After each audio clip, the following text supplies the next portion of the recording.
शहजादी नगीना बादशाह की इकलौती बेटी थी, इसलिए बादशाह उसे दिलो जान से चाहता था। वो नहायत हसीन व जमील और अक्लमंद थी। जब वो बड़ी हुई तो बादशाह और मलका को उसकी शादी की फिक्र हुई। इसी दौरान उसके दो शहजादों के रिश्ते भी आ गए। बादशाह को फैसला करना दुश्वार हो गया कि उसकी शादी किससे करे। उसने इस बारे में मलका से भी मशवरा किया, मगर वो भी किसी नतीजे पर नहीं पहुंच सकी, इसलिए ये मामला हल न हो सका। वो दोनों पड़ोसी मुल्कों के शहजादे थे। एक शहजादे का नाम शानदार था और वो नहायत नेक, अक्लमंद, बहादुर और बहुत खूबसूरत था। दूसरे शहजादे का नाम दिलशाद था। वो ना तो नेक और अक्लमंद था और ना ही बहादुर। उसने चुपके चुपके दिल में सोच लिया था कि शहजादी नगीना से शादी करने के बाद कोई साजिश करके बादशाह के तख्त पर कब्जा कर लेगा। चूँकि शादी पूरी ज़िंदगी का मामला होती है, इसलिए मलका ने फैसला किया कि वो इस सिलसिले में शहजादी नगीना से उसकी राय मालूम करेगी। वो जिस शहजादी को भी पसंद कर लेगी उससे उसकी शादी करवा दी जाएगी। जब उसने दोनों शहजादों के बारे में सारी मालूमात बताकर शहजादी नगीना से उसकी पसंद पूछी तो वो बोली, अम्मी हुजूर, आपने मेरी तरबियत को इस तरह की है कि मैं अपने माँ बाप के फैसलों पर सर झुकाने वाली लड़की बन गई हूँ। आप जहाँ भी कहेंगे और जिससे भी कहेंगी मैं शादी कर लूँगी। मलका ये बात सुनकर खुश हो गई। उसने शहजादी नगीना को गले से लगाकर प्यार किया और बोली, जीती रहो। तुम्हारे लिए दो शहजादों के रिश्ते आए हैं जिनके बारे में हम तफसील तुम्हें बता ही चुके हैं। हमारी समझ में कुछ नहीं आ रहा कि किसे हाँ करे और किसे ना। तुम फैसला करके हमें बता दो कि किस शहजादे से शादी करना पसंद करोगी। अम्मी हुजूर, शादी के लिए आपका जो फैसला होगा मुझे मंजूर होगा। शहजादी नगीना ने धीरे से अपनी बात दोहराई। कह तो रही हूँ कि हमारी समझ में कुछ नहीं आ रहा, मलका ने कदर झंझला कर कहा। शहजादी नगीना कुछ सोच कर बोली, तो फिर ठीक है, मैं इस शहजादे से शादी करूँगी जो मेरी 3 शर्तें पूरी करेगा। वो शर्तें क्या हैं? मलका ने हैरानी से पूछा। मेरी पहली शर्त यह है कि वो उस तालाब में तैर कर दिखाए जिसमें आदमखोर मगरमच्छ रहता है। मेरी दूसरी शर्त यह है कि वो चावलों से भरी एक पूरी देग खाए। मेरी तीसरी और आखिरी शर्त यह है कि वो सोता हुआ घोड़ा लाए और उस पर सवारी करके दिखाए।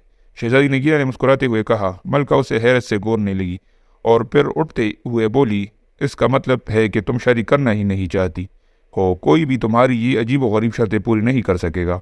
तुम्हें पता है तालाब का आदमखोर मगरमच्छ कितना खौफनाक और बड़ा है। किस में हिम्मत है कि वो उस तालाब में तैर कर दिखाए? फिर कौन सा शहजादा देख भर कर चावल खा सकेगा? शहजादे तो वैसे भी नरम व नाजुक होते हैं, थोड़ा सा ही कुछ काले तो उनका पेट भर जाता है।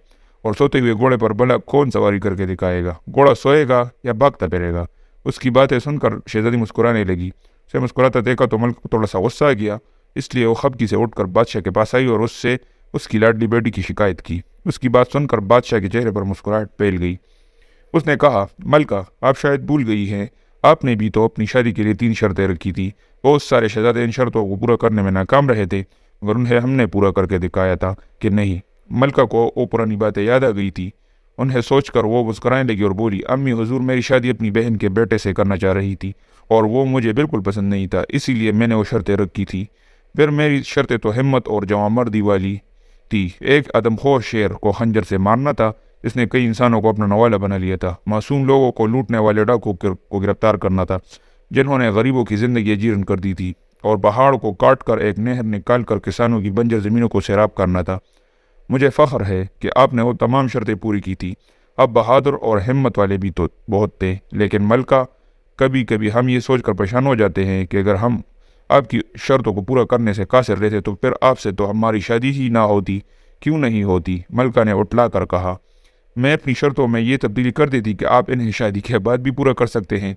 फिर कुछ देर खामोश रहने के बाद वो बोली, पहले मेरी ये समझ में नहीं आ रहा था कि शहजादी की शादी किससे करे। अब ये समझ नहीं आ रहा कि उसे कैसे समझाऊं कि वो अपनी बेसरोपा शर्तों से बाज आ जाए।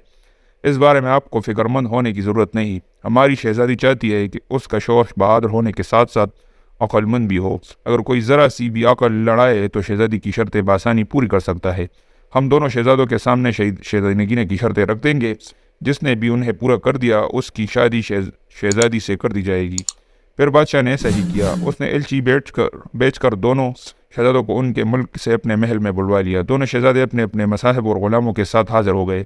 बादशाह ने सबको शाही मेहमान खाने में ठहराया और उनकी खातिर मदारत के लिए ख़ास इंतजाम भी करवा दिए। जब शाम को बादशाह उन शहजादों से मिला तो उसे शहजादा शानदार बहुत पसंद आया। वो उसकी शक्ल सूरत और वजाहत से बहुत मुतासिर हुआ था। उसका बाप बहुत अच्छे तरीके से अपने मुल्क पर हुकूमत कर रहा था, जिसकी वजह से रियाया बहुत खुशहाल थी। मलका को भी वो शहजादा बहुत पसंद आया। दूसरा शहजादा, जिसका नाम दिलशाद था, दोनों को एक आंख नब आया। बादशाह को महसूस हुआ कि वो एक खुशामदी और चापलूस किस्म का नौजवान है। اس بات سے بادشاہ نے اندازہ لگا لیا کہ وہ نہایت چالاک اور عیار آدمی ہوگا۔ ملکہ کو تو شہزادہ شاندار اتنا اچھا لگا کہ وہ شہزادی نگینہ کے پاس گئی اور اس سے بولی، بیٹی تم اپنی شرطیں واپس لے لو اور شہزادہ شاندار سے شادی کر لو۔ ایسا شوہر تو قسمت سے ہی ملتا ہے، اگر پہلی شرط کے دوران ہی مگرمچھ اسے کھا گیا تو بہت برا ہوگا۔ شہزادی نگینہ نے اٹل لہجے میں کہا، اگر میں اپنی شرطیں واپس لیتی ہوں تو اس میں میری بے عزتی ہے۔ شہزادہ اگر میری شرطیں پوری کرتا ہے تو ٹھیک ہے، ورنہ اپنے گھر جائے۔ ملکہ مایوس ہو کر لوٹ گئی۔ دونوں شہزادوں کی ملاقات شہزادی نگینہ سے کروائی گئی۔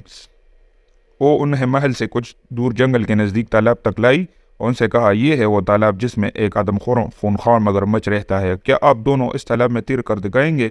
اس کا یہ کہنا تھا کہ اسی وقت ایک بہت بڑا مگرمچھ اپنا منہ کھولے تالاب کے کنارے پر آ گیا۔ اسے دیکھ کر شہزادہ شاد خوفزدہ ہو گیا اور بولا، جان ہے تو جہان ہے، میں تو اس تالاب میں ہرگز نہیں جاؤں گا۔ شہزادی کی دوسری شرطیں بھی بہت سخت ہے، دیگ بھر کر چاول تو کوئی دیو ہی کھا سکتا ہے، اس کے علاوہ میں سوتا ہوا گھوڑا کہاں سے لاؤں گا اور اس پر سواری کیسے کروں گا؟ میں تو چلا، مجھے نہیں کرنی یہ شادی۔ یہ کہہ کر وہ چلا گیا۔ اس کے جانے کے بعد شہزادہ شاندار نے کہا، شہزادی صاحبہ، کل میں آپ کو اس تالاب میں تیر کر دکھاؤں گا۔ رات ہوئی تو اس کے ساتھ آئے ہوئے غلاموں نے تالاب میں ایک بڑا سا جال ڈال کر مگرمچھ کو پکڑ لیا اور دور ایک دریا میں چھوڑ آئے۔ اگلی صبح ملکہ، بادشاہ اور شہزادی نے دیکھا کہ شہزادہ مزے سے تالاب میں تیرتا پھر رہا ہے۔ شہزادی نے پوچھا، اس مگرمچھ کا کیا ہوا؟ وہ کہاں ہے؟ اسے میں نے پکڑوا کر دریا میں چھوڑوا دیا ہے۔ آپ کی پہلی شرط میں نے پوری کر دی ہے۔ مجھے امید ہے کہ آپ اس بات پر اعتراض نہیں کریں گے کہ میں نے مگرمچھ کو دریا میں کیوں چھوڑوایا۔ آپ کی شرط صرف دریا میں نہانے کی تھی، مگرمچھ سے لڑنا نہیں۔ شہزادے نے تالاب سے باہر آتے ہوئے کہا۔ ملکہ نے یہ بات حیرانی سے سنی۔ بادشاہ مسکرا رہا تھا۔